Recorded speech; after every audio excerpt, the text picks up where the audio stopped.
All right, it's time. EA released the wide receiver rankings. They released the top 10, and they also released some rookies too. Let's see how most likely wrong I was. But before we go look at the wide receiver rankings, you know it. Yeah, you know. Yeah, or yeah, it's fine. It's fine. It's not a big deal. Oh, what the whoa. That's the comment of the video.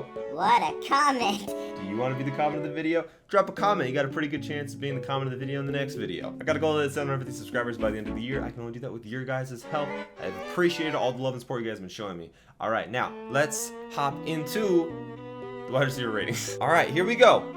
Top 10, baby. Number 1, exactly as I predicted, is going to be Davante Adams. Makes sense for all reasons I stated in my wide receiver predictions video. This isn't gonna be that long of a video. We're just gonna go over these, and if there's any standouts, then I'll give my thoughts on those. Number 2, Hopkins, of course. I do think he should be a 99, just from a talent standpoint. Him and Davante match up almost like perfectly well together. And I don't think DeAndre and Tyreek are quite the same level player. I think that they have different skill sets, but I think DeAndre's skill set's a little bit greater than Tyreek's. I mean, Tyreek still was in my top 5, but I think a 98 is a little bit too high. And the only reason I say that is because DeAndre's a 98. If DeAndre's a 99, I can totally see that. Stephon Diggs being a 97. Again, I would just put Diggs above Tyreek, but I think 97 is good. I was kind of worried they weren't going to show Diggs as much respect, but I like 97. Number 5, Julio Jones, who I thought would be a 94, but he just comes in as exactly what he was at the end of Madden 21.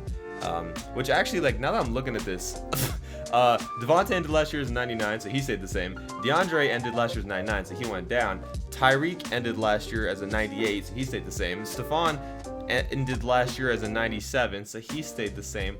Julio ended last year as a 95, so he stayed the same. Michael Thomas ended last year as a 94, so he stayed the same. Keenan ended last year as a 93, so he stayed the same. Mike Evans ended last year as a 91, so he stayed the same. And Amari Cooper ended last year as a 92, so he stayed the same. And Al Rob, you literally didn't change a thing. They are all the exact same rating except for DeAndre Hopkins. EA, what? That is so lazy and stupid. What?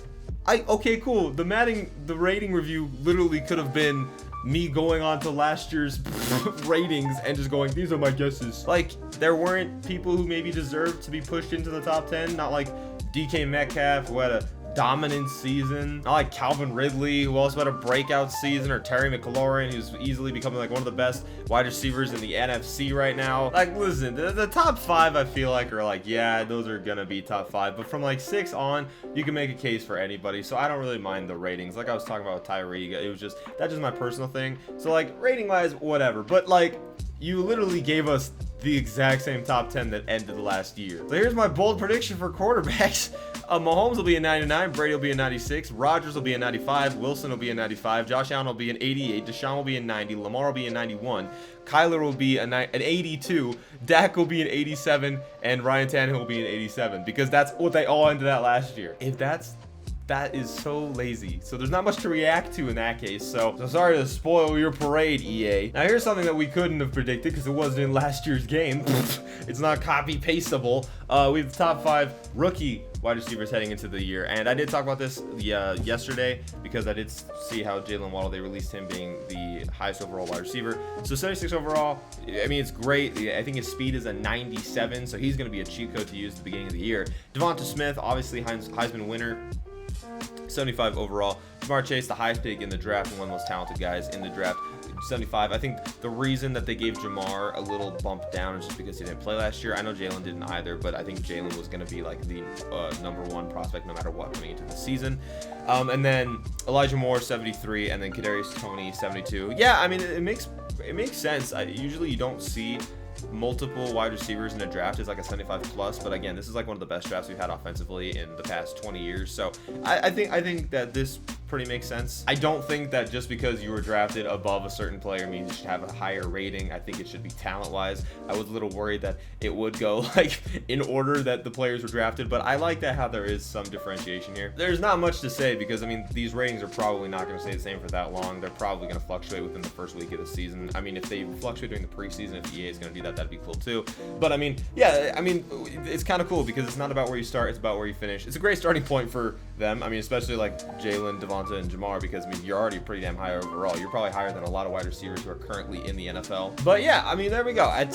It's not much, but but it's enough. EA did release a deep dive into their ratings, so you can see like speed, acceleration, strength, agility, awareness, stuff like that if you guys are interested. I didn't think you guys really want to hear about all of that because, I mean, it's basically like the same stats from last year. I'm curious what you guys think. Do you guys agree with the ratings, disagree with the ratings, think it's bullshit that it's the exact same that all these players ended Madden 21? I mean, like, I guess at a point it can make sense because they ended last season, but I mean, there should have been some shakers and movers here in my opinion, but whatever. I'm curious what you guys have to say. Anyways, other than that, I'm gonna leave this video here. Thank you guys so much for watching, and I'll see you guys in the next video.